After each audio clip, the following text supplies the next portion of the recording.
प्रिय विद्यार्थियों, आज मैं आपको ट्रांसलेशन के बारे में बताऊंगा। ट्रांसलेशन शब्द का अर्थ क्या है ना? ट्रांसलेशन मतलब है अनुवादन, अर्थात अनुलेखन के पश्चात जब डीएनए से डीएनए बनने की जो प्रक्रिया है उसे हम कहते हैं रेप्लिकेशन। डीएनए से आरएनए बनने की जो प्रक्रिया उसे कहते हैं ट्रांसक्रिप्शन, और आरएनए से जो प्रोटीन बनते हैं उसे हम कहते हैं ट्रांसलेशन, अर्थात अनुलेखन के बाद अनुवादन। तो ये जो प्रक्रिया है, इस प्रक्रिया में क्या होता है ना, प्रोटीन का सिंथेसिस व पॉलीपेप्टाइड का सिंथेसिस होता है। तो ये इसको हम कहते हैं central dogma of molecular biology, अर्थात डीएनए से डीएनए बनने की प्रक्रिया, डीएनए से आरएनए बनने की प्रक्रिया, आरएनए से प्रोटीन बनने की प्रक्रिया, और आरएनए से डीएनए बनने की प्रक्रिया जिसे हम कहते हैं रिवर्स ट्रांसक्रिप्शन हम कहते हैं। ये जो है सेंट्रल डॉग्मा इसे कहते हैं। तो ट्रांसलेशन में क्या होता है ना, यहाँ जो लिखा गया पहले हम लोग लाइन पढ़ते हैं, फिर हम लोग बात करेंगे इसको। Translation is the process in which the formation of polypeptide or proteins by decoding of mRNA produced in transcription। हम लोग जानते हैं ट्रांसलेशन कहाँ होता है ना। ट्रांसलेशन और प्रोटीन सिंथेसिस जो प्रक्रिया व प्रोसेस है वो साइटोप्लाज्म में होता है। क्यों? साइटोप्लाज्म में राइबोसोम की उपस्थिति हो रहते हैं। राइबोसोम को हम लोग कहते हैं इंटरप्रेटर भी कह सकते हैं, जो कि जो mRNA पर जो कोड लिखी हुई होती है उस कोड वर्ड को डिकोडिंग करने की कार्य जो है वो राइबोसोम के अंदर होता है, जहाँ टीआरएनए की उपस्थिति में होता है। टीआरएनए जो है ये डिकोडिंग का कार्य करते हैं, और इस प्रक्रिया में राइबोसोम में प्रोटीन सिंथेटिक मशीनरी होते हैं, इसीलिए राइबोसोम की उपस्थिति साइटोसोल में होते हैं। इसीलिए ट्रांसलेशन जो प्रोसेस है ये साइटोप्लाज्म में होता है। It begins after mRNA enters in cytoplasm. तो mRNA कहाँ से आएगा? हम लोग पहले क्लास में बताए थे ना। mRNA जो है, जो केंद्रक के अंदर डीएनए से जो आरएनए बनते हैं, क्योंकि वहाँ जो एंजाइम होता है वो आरएनए पॉल 2 जो कि mRNA का निर्माण करते हैं, और उस mRNA का ट्रांसपोर्टेशन होता है न्यूक्लियोपोर, बाद जो केंद्रक की आवरण के जो छिद्र है उस रास्ते से आरएनए साइटोप्लाज्म में आते हैं और प्रवेश करते हैं, और ट्रांसलेशन प्रोसेस शुरू होता है। It uses tRNA as the interpreter of mRNA, क्योंकि हम जानते हैं ट्रांसलेट कहाँ होगा ना, राइबोसोम के अंदर होगा। वहाँ टीआरएनए जो है जो कोड वर्ड लिखी हुई होती है उस कोड वर्ड को डिकोडिंग का कार्य करते हैं, अर्थात इंटरप्रेट करने की कार्य करते हैं। इसलिए टीआरएनए कहते इम्प्रिंट इंटरप्रेटर कहते हैं, जो कि इस प्रोसेस जो होता है ये राइबोसोम के अंदर होता है। तो ये आप देख लिया।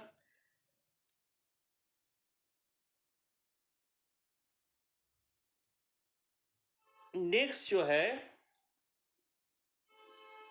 हम जो ट्रांसलेशन प्रक्रिया है, इस ट्रांसलेशन जो है ये 4 फेज में होता है।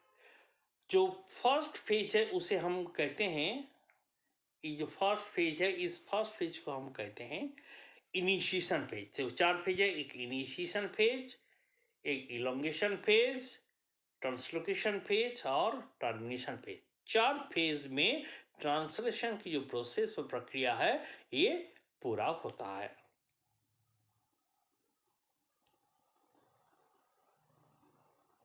ना हम पहले आते हैं इनिशिएशन। तो इनिशिएशन क्या है ना, इनिशिएशन जो है प्रारंभ कैसे होता है ट्रांसलेशन का ना। The initiation stages of translation brings together mRNA tRNA bearing the first amino acid of the polypeptide and 2 subunits of ribosomes। तो यहाँ जो है ये इनिशिएशन कॉम्प्लेक्स यहाँ बनते हैं, और इसमें 3 जो फैक्टर है, इनिशिएशन फैक्टर व आरंभन कारक है IF1, IF2 और IF3, ये यहाँ क्रियाशील होते हैं और ऊर्जा जो GTP देते हैं। और tRNA has amino acid linked to it's termed as charge tRNA. जब तक टीआरएनए में एमिनो एसिड जुड़ेगा नहीं तब तक टीआरएनए चार्ज नहीं होंगे, अर्थात जो ट्रांसलेशन प्रोसेस जो है वो प्रारंभ नहीं होगा। तो एमिनो एसिड कैसे टीआरएनए चार्ज होता है ना, एक अभिक्रिया वहाँ होता है ना, tRNA plus ATP amino acid tRNA synthetase enzyme की उपस्थिति में टीआरएनए एएमपी और जो एमिनो एसिड है वो जुड़ जाता है। और फर्स्ट एमिनो एसिड से हम जो जानते हैं क्या ना, जो कि एयूजी कोडन द्वारा कोडित होता है, वो है मेथियोनिन। तो उसको कहते हैं हम मेट टीआरएनए। तो ये जो है मेथियोनिन जो है, इस मेथियोनिन अन्य जो मेथियोनिन जो है, जो कि एक प्रोटीन श्रृंखला के शुरुआत की मेथियोनिन और जो अंदर की मेथियोनिन में अंतर क्या है ना, शुरुआत की जो मेथियोनिन है वो एपमेट होता है क्योंकि ये फॉर्मलीकरण हो जाता है। इसीलिए उस फर्स्ट जो टीआरएनए जो मेथियोनिन द्वारा एमिनो एसिड द्वारा चार्ज होता है उसे कहते हैं एपमेट टीआरएनए। तो यदि ये प्रोसेस जो है, जो एटीपी के उपस्थिति में amino acid tRNA synthetic enzyme की सक्रियता से जो टीआरएनए एपमेट टीआरएनए बनता है, यदि शॉर्ट ड्यूरेशन का हो तो एएमपी जुड़ा रहता है, जो लॉन्ग ड्यूरेशन का हो तो उसमें एपमेट टीआरएनए प्लस वहाँ से एएमपी निकल जाते हैं। ऊर्जा देने वाले होता है एटीपी और मैग्नीशियम आयन की उपस्थिति में इस अभिक्रिया होता है। तो इसी प्रकार जो हम लोग जानते हैं, अभी आपको बताए थे, ये है इनिशिएशन व आरंभन, इस प्रकार से प्रारंभ होता है। तो जब प्रारंभ होगा उसमें क्या होगा, पहले ही हम लोग इस पॉइंट में हम लोग लिखे, देखो यहाँ फर्स्ट, ये फर्स्ट क्या हुआ ना, इनिशिएशन स्टेज, ट्रांसलेशन में क्या टुगेदर, एक साथ क्या क्या आएगा ना, एमआरएनए क्या है, मैसेंजर आरएनए, मैसेज जो है कोडवर्ड के रूप में उसमें लिखी हुई है, टीआरएनए जो कि इंटरप्रेटर की काम करेगा, जो कि एमआरएनए पर जो कोडवर्ड लिखी हुई है उसको इंटरप्रेट करेगा कौन ना, टीआरएनए। और इस टीआरएनए कब ये काम करेगा ना, जब टीआरएनए चार्ज होगा। और इनिशिएशन कोडन क्या है ना, एयूजी जो कि मेथियोनिन नामक एमिनो को कोड करते हैं, तो इसीलिए मेथियोनिन देके पहला एमिनो एसिड से चार्ज होगा। जो मेथियोनिन का हम लोग जानते हैं जो एमआरएनए के कैप पोजीशन में है, जो कि गुआनोसिन जो मिथाइलेटेड होता है, इसीलिए एयूजी कोडन का, तो वहाँ जाके ये बाइंड करते हैं और जो प्रोसेस है ये प्रारंभ करते हैं। और इस प्रोसेस को गति देने के लिए तीनों कारक IF1, IF2, IF3 एवं GTP जो है ऊर्जा देने की कार्य करते हैं।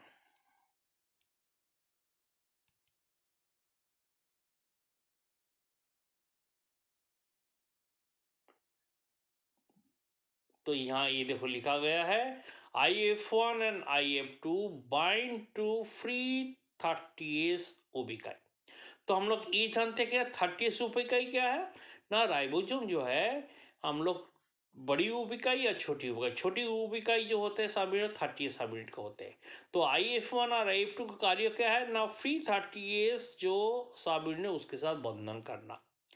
IF3 का फंक्शन क्या है, IF3 complex with GTP then bind to the small सब यूनिट।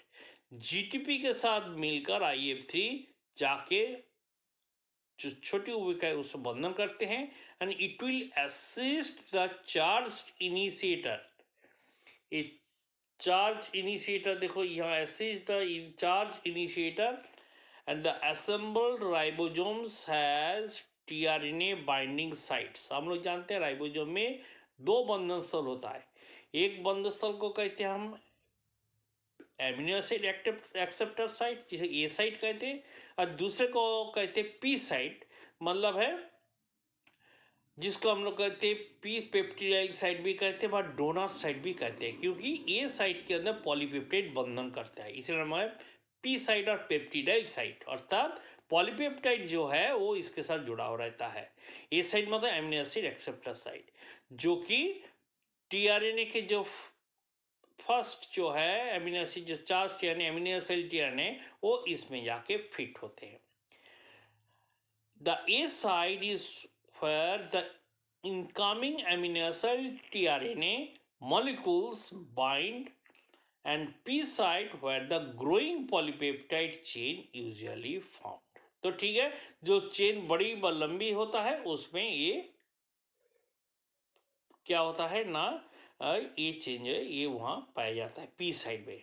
ग्रोइंग चेन है वो पी साइड में स्थानांतरित होता है, और ए साइड में कि हमेशा जो नई चार्ज टीआरएनए वो ए साइड वो ग्रहण करते हैं। नेक्स्ट क्लास में बाद बाकी जो पोर्शन हम लोग पढ़ेंगे।